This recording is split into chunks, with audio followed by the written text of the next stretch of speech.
দাঁড়িয়ে রয়েছি সেটা হচ্ছে বহরমপুরের কাশিম বাজার এবং কাশিম বাজারের রাজবাড়ির পুজো, রায় পরিবারের পুজো। প্রায় 350 বছরের বেশি এই প্রাচীন পুজো এবং বংশ পরম্পরায় এই পুজোর নিয়ম রীতি মেনে চলে আসছে। তুমি জানো যে এই পুজোর উদ্বোধন অর্থাৎ এই পুজো প্রতিষ্ঠা করেছিলেন অযোধ্যারাম রায়। তার বংশধররা এখনও সেরকম নিয়ম মেনেই পুজো চালিয়ে যাচ্ছেন এবং 7 জন পুরোহিত এই পুজোর পরিচালনা করেন। সবচেয়ে বিশেষত্ব হচ্ছে নিজের পুঁথি মেনে অর্থাৎ নিজস্ব পুঁথি মেনে এই পুজো হয়ে আসছে এবং পুজোর সময় সপ্তমীর দিন, অষ্টমীর দিন, নবমীর দিন কুমারী পুজো হয়ে আসছে আজও, এবং দশমীর দিন বিসর্জনের পর কিন্তু সময় অপরাজিতা যেমন পুজো হয় তেমনি নীলকণ্ঠ পাখি ছাড়া হতো। তবে বন্যপ্রাণী সংরক্ষণের নিয়মের কারণে এখন নীলকণ্ঠ পাখি ছাড়া হয় না। আমরা একটু জানার চেষ্টা করব এই রায় পরিবারের যারা রয়েছেন এখন বংশধর তাদের কাছে যে পুজো কিভাবে তারা পরিচালনা করছেন এবং কিরকম ভাবে নিয়ম নীতি মেনে এখনো পুজো চালিয়ে যাচ্ছেন। বলছি এই যে পুজো ধরুন প্রথম আমার পূর্বপুরুষ অযোধ্যা ভগবানগোলার শহরের কাছে পিরোজপুর গ্রামে সেখানে তারা থাকতেন এবং বর্গীদের অত্যাচারে সেখান থেকে উনি চলে এসেছেন। কিন্তু আমরা শুনেছি সেই পিরোজপুর গ্রামে সেখানে রায়েদের যে ভিটে ছিল, মদন মোহনজির মন্দির ছিল, সেখানেও কিন্তু দুর্গা মণ্ডপ ছিল এবং সেখানেও দুর্গা পুজো হতো। এবং উনি এখানে কাশিম বাজারে চলে আসার পরে আমাদের তখন এই সুন্দর চণ্ডীমণ্ডপ তৈরি হতে আরও কিছুদিন সময় লেগেছিল, কিছু বছর লেগেছিল। তখন আমাদের বাগানের দক্ষিণ কোণে সেখানেতে পঞ্চমুণ্ডির আসন ছিল এবং সেখানে স্বামী স্ত্রী তারা সাধনা করতেন এবং সেখানেও দুর্গাপুজো করতেন। পরবর্তীকালে 10-15 বছর লেগেছিল এই চণ্ডীমণ্ডপ তৈরি হতে। তো যখন এটা তৈরি হয়ে যায় আমাদের সামনে মা বিরাজমান আছেন পঞ্চমুণ্ডির আসনের ওপরে।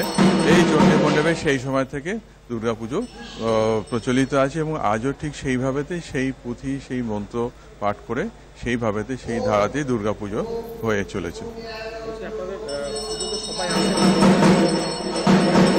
হ্যাঁ, পুজো তো বরাবরই আমাদের বাড়ির পুজোতে সেই প্রথম দিন থেকে সবাই আসেন এবং আগেকার দিনে যখন জমিদারি ছিল তখন মাহাল থেকে বহু মানুষ আসতেন, আশেপাশে গ্রাম থেকে পুরো আসতেন এবং কাশিমবাজারের অঞ্চলে যে গল্প আমরা শুনেছি তখন বলা হতো যে কাশিমবাজারে এই 3 দিন কারো বাড়িতে রান্না হতো না, রাজবাড়িতেই তারা আসতেন এবং এখান থেকেই মায়ের প্রসাদে তারা মানে আনন্দ নিতেন আর কি। কুমারী পুজো তখনও হতো, এখনো হয়।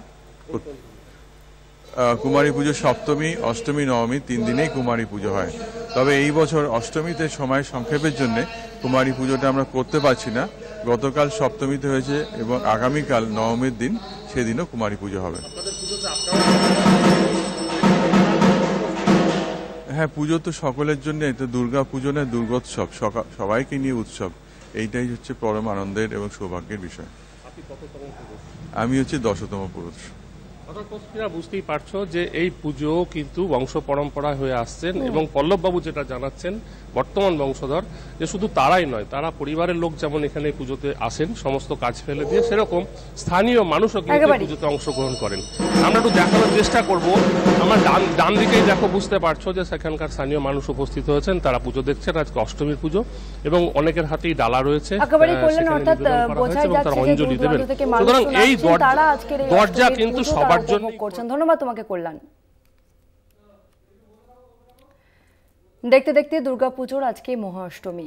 মণ্ডপে মণ্ডপে পুষ্পাঞ্জলি এবং কুমারী পুজো, সন্ধি পুজোর প্রস্তুতিও তুঙ্গে। ঢাকের তালে, ঢাকির নাচে শারদ ছন্দে গ্রাম বাংলা।